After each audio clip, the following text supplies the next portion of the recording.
अभिनव हिंदी पत्रकारिता से तैयार है। नमस्कार दोस्तों, मेरी कविता ना तो मोहब्बत पे है, ना श्रृंगार पे है, ना भक्ति पे है।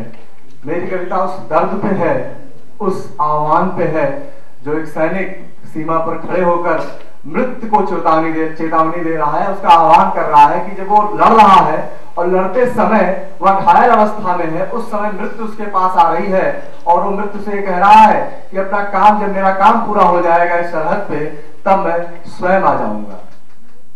मेरी कविता का शीर्षक है मृत्यु का आह्वान। ललकार मृत्यु से यह कह दो, ललकार मृत्यु से यह कह दो, वह मुझे बुलावा मत भेजे। ललकार मृत्यु से यह कह दो, वह मुझे बुलावा मत भेजे।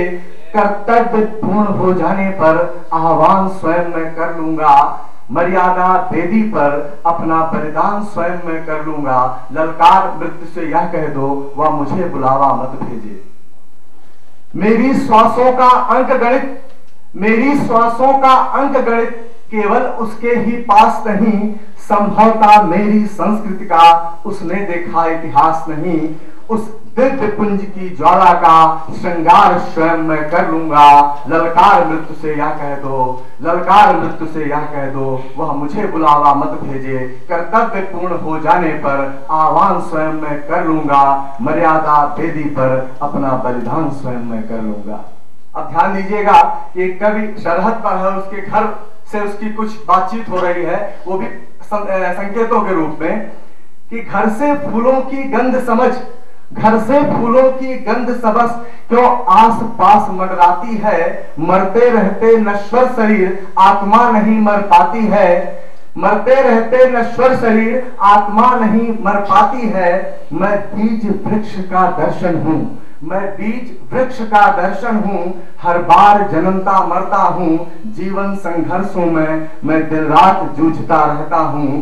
कर्म योग की गीता का मैं पाठ स्वयं ही कर लूंगा। कर्म योग की गीता का मैं पाठ स्वयं ही कर लूंगा।